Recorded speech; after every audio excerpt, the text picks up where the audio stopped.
Hello la famille, j'espère que vous allez bien.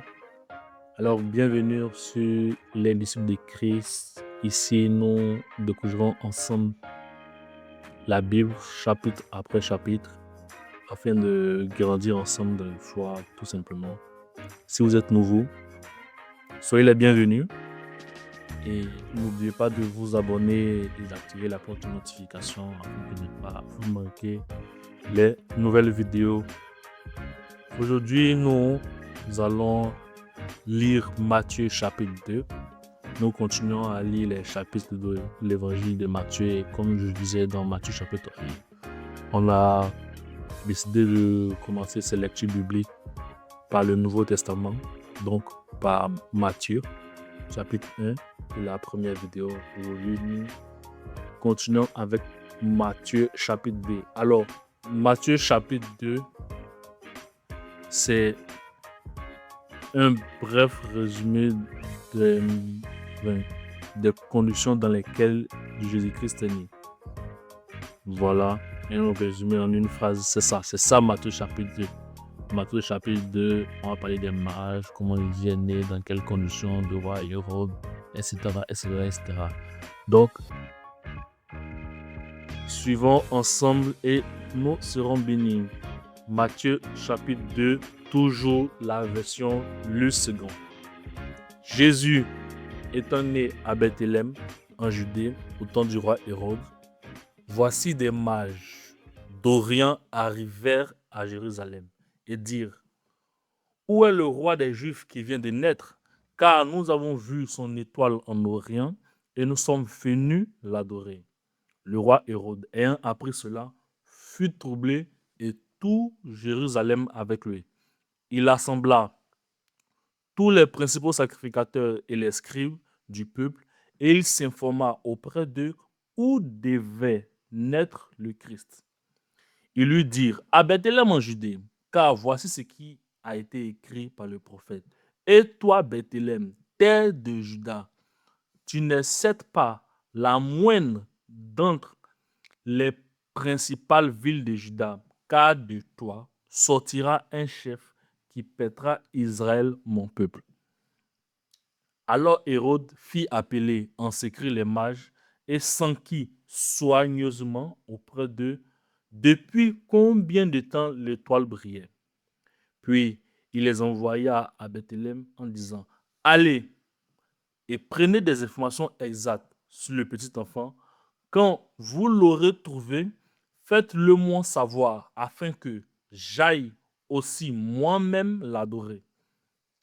Après avoir entendu le roi, il partit, et voici l'étoile qu'ils avaient vue en Orient marchait devant eux jusqu'à ce qu'étant arrivé au-dessus du lieu où était le petit enfant. Wow. Verset 10. Quand ils aperçurent l'étoile, ils furent saisis d'une très grande joie. Ils entrèrent dans la maison, virent le petit enfant avec Marie, sa mère, se prosternèrent et l'adorèrent. Ils ouvrirent ensuite leur trésor et lui offrirent en présent de l'or, de l'encens et de la myrrhe. Puis, divinement avertis en songe de ne pas retourner vers Hérode, ils regagnèrent leur pays par un autre chemin. Lorsqu'ils furent partis, voici un ange du Seigneur apparut en songe à Joseph et dit: Lève-toi, prends le petit enfant et sa mère, fuis en Égypte et reste-y jusqu'à ce que je te parle, car Hérode cherchera le petit enfant pour le faire périr. Joseph se leva, prit de nuit le petit enfant et sa mère et se retira en Égypte. Il y resta jusqu'à la mort d'Hérode afin que s'accomplisse ce que le Seigneur avait annoncé par le prophète. J'ai appelé mon fils hors d'Égypte. Alors Hérode, voyant qu'il avait été joué par les mages, se mit dans une très très grande colère. Et il envoya tuer tous les enfants de 2 ans et au-dessous qui étaient à Bethléem et dans tout son territoire. selon la date dont il s'était soigneusement enquis auprès des mages. Alors s'accomplit ce qui avait été annoncé par Jérémie le prophète. On entendit des cris à Rama, des pleurs et de grandes lamentations. Rachel pleure ses enfants et n'a pas voulu être consolée parce qu'ils ne sont plus.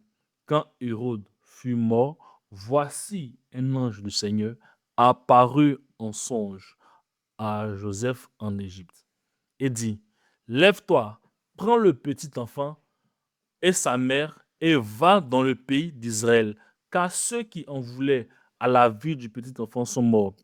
Joseph se leva, prit le petit enfant et sa mère et alla dans le pays d'Israël. Mais ayant appris qu'Archélaüs régnait sur la Judée à la place d'Hérode, son père, il craignait de s'y rendre.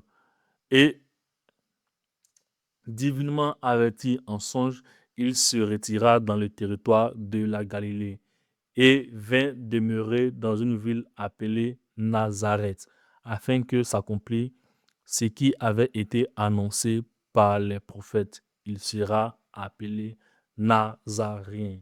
Amen. Waouh! Quel beau chapitre. Alors, comme d'habitude, après la lecture, nous retenons 2 ou 3 versets et il faut comprendre que chaque verset de la Bible est un enseignement, chaque parole.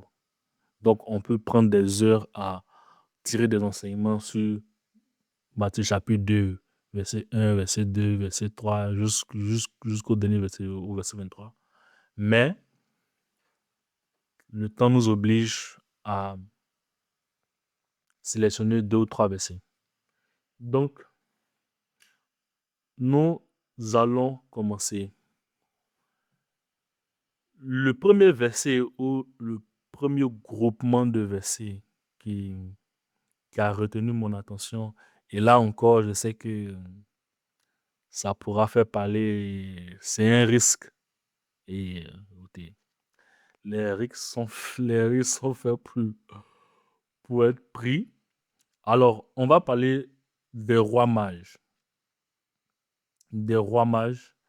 Et au verset 11, je lis le verset 11. Ils entraient dans la maison, virent le petit enfant avec Marie, sa mère, se prosternaient et l'adoraient.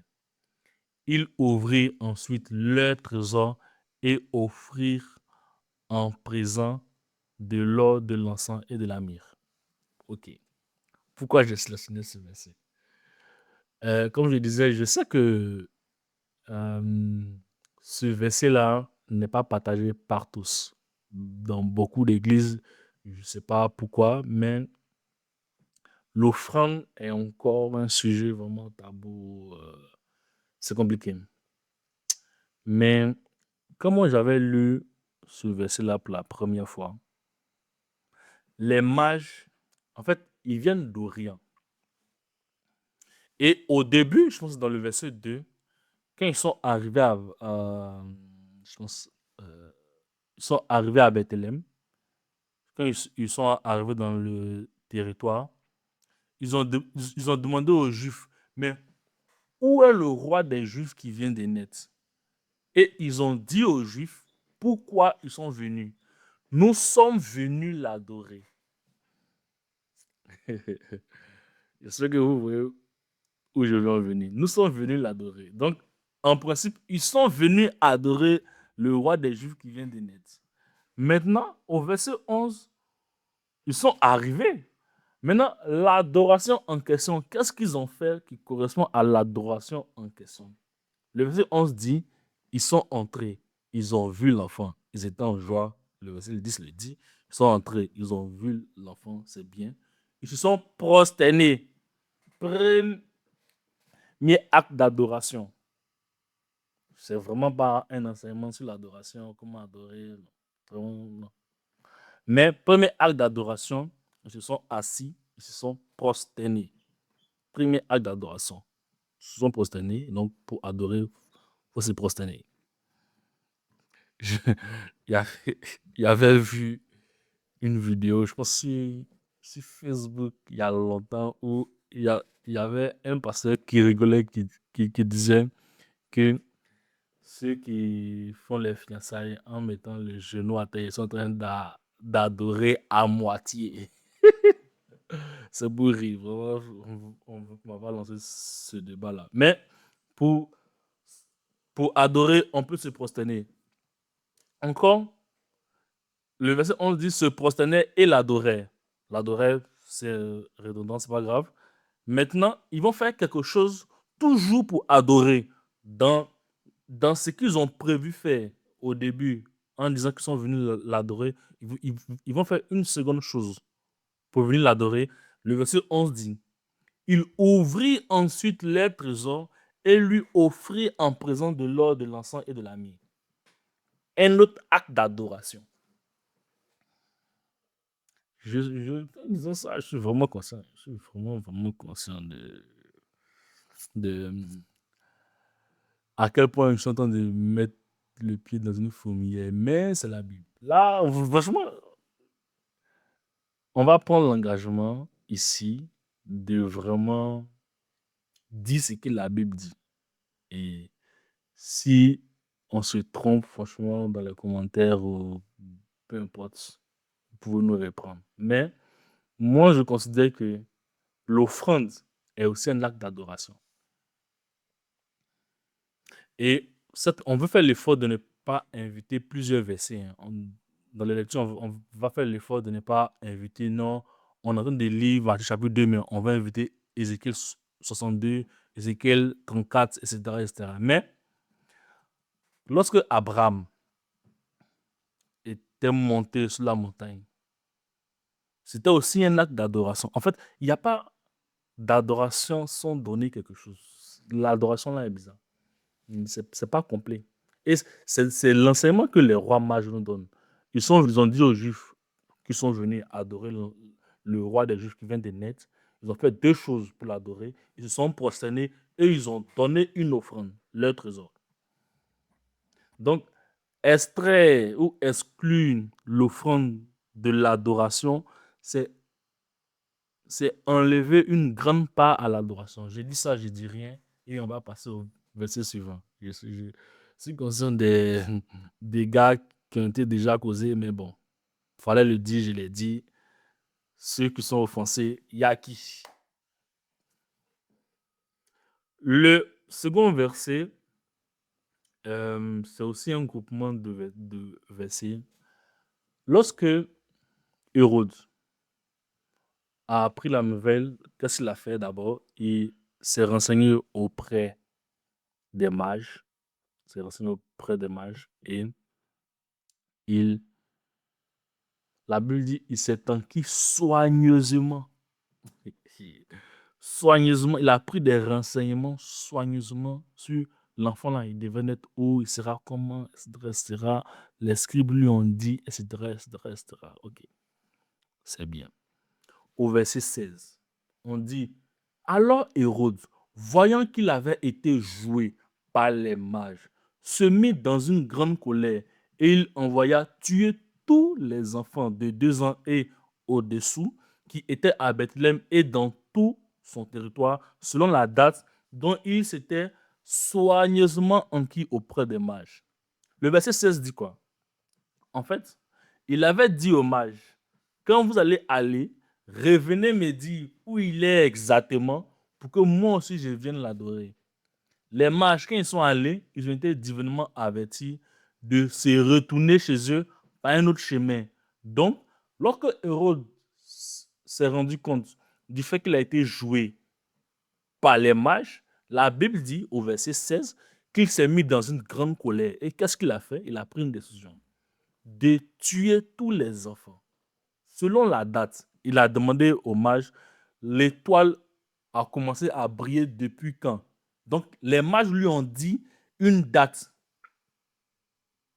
Donc, il s'est dit, bon, ok, il va prendre une fourchette de date et tous les enfants qui sont nés dans cette date-là, on va les tuer.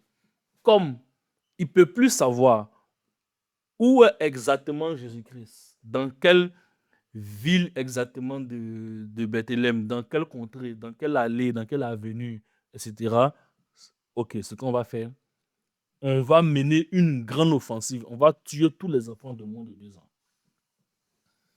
Et l'enseignement que j'ai tiré de cela, vous savez, on a tous des promesses rattachées à nos vies, hein, rattachées à notre famille, rattachées à notre ministère, l'église où on est, etc., etc., etc., etc. Mais quand j'ai lu ce verset-là, associé à un enseignement de mon pasteur que j'avais écouté il y a vraiment, vraiment longtemps, où il avait fait un message sur comment bâtir une église, nous les chrétiens, on minimise vraiment à quel point notre adversaire est prêt à tout pour ne pas que les buts de Dieu s'accomplissent dans nos vies. On minimise. Je vous promets que, en fait, on minimise ce que l'adversaire est prêt à déployer comme force pour nous opposer. On minimise. Non, franchement, on minimise. Et on est beaucoup à... on minimise vraiment. On minimise vraiment. Imaginez la région où vous êtes. Moi, je suis en France, précisément dans la région de Bretagne. Imaginez, on prend une décision, on va tuer les enfants qui sont nés depuis 2024 jusqu'à ce jour. Nous sommes en 2026. On va tuer les enfants qui sont nés du 1er janvier 2024 au 31 décembre 2026. Imaginez le carnage. Imaginez le carnage.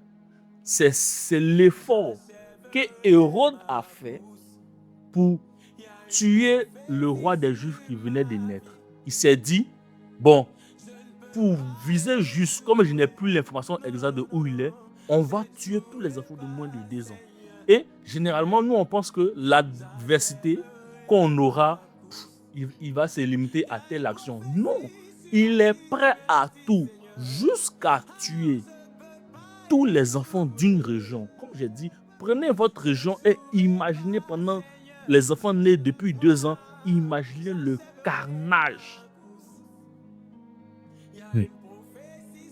Le diable est prêt à tout pour ne pas que les prophéties sur ta vie s'accomplissent, mon frère, ma soeur. Le diable est prêt à des trucs. Hein. Le diable est prêt à tout, à déployer une telle force pour ne pas que ton église croie. Le diable est prêt à déployer une telle force pour ne pas que tu aies ce diplôme-là. Je sais pas, que tu arrives à cette promesse-là. Je te promets que le diable est prêt, il est encore prêt à déployer une force que tu n'imagines pas. J'avais vu une fois une vidéo d'un lutteur MMA. Cette vidéo-là, ça m'a troublé. Ça s'appelle Adesanya, pour ceux qui le connaissent. Adesanya. Dans la vidéo pub de son combat, on le montrait dans une cage avec quelqu'un. Et il regarde. Le gars était en train de le frapper à mort. Il perdait le combat. Il était à sang, ses yeux étaient vraiment compliqués. Et il s'est arrêté, il a fixé le gars comme ça. Comme je vous fixe là. Et il s'est dit, jamais tu gagnes ce combat là. Tu sais quoi? Je suis prêt à mourir ici plus que de perdre ce combat. Il a regardé son adversaire droit dans les yeux, avec le sang dans les yeux, et il a dit à ce gars, ce combat-là, tu ne le gagneras jamais. Parce que moi, je suis prêt à mourir. Où on est ici là? Moi, je suis prêt à mourir plutôt que de perdre ce combat-là. Quelques minutes après, il a gagné par KO.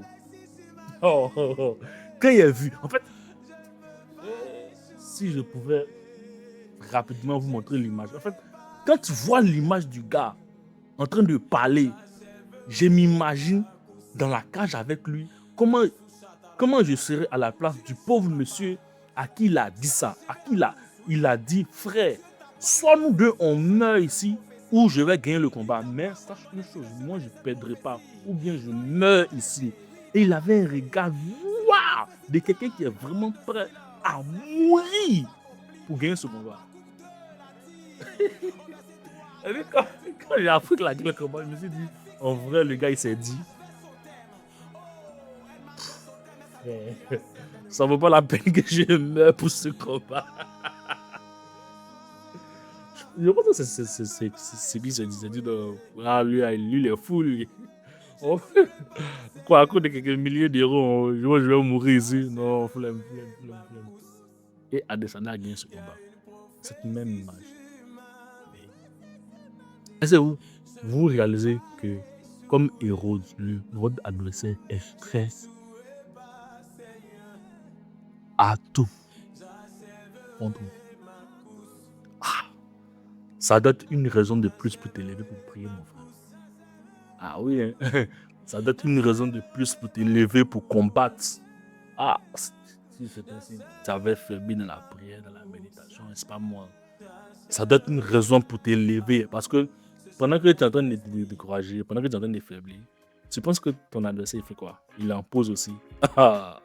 Il est en train de doubler d'efforts. Et comme il a dit, tu ignores à quel point il est prêt à tout pour te dérouter. Actuellement, tu es à l'église. Tu es heureux, tu es dans une église. Tu ignores à quel point le diable est prêt à tout.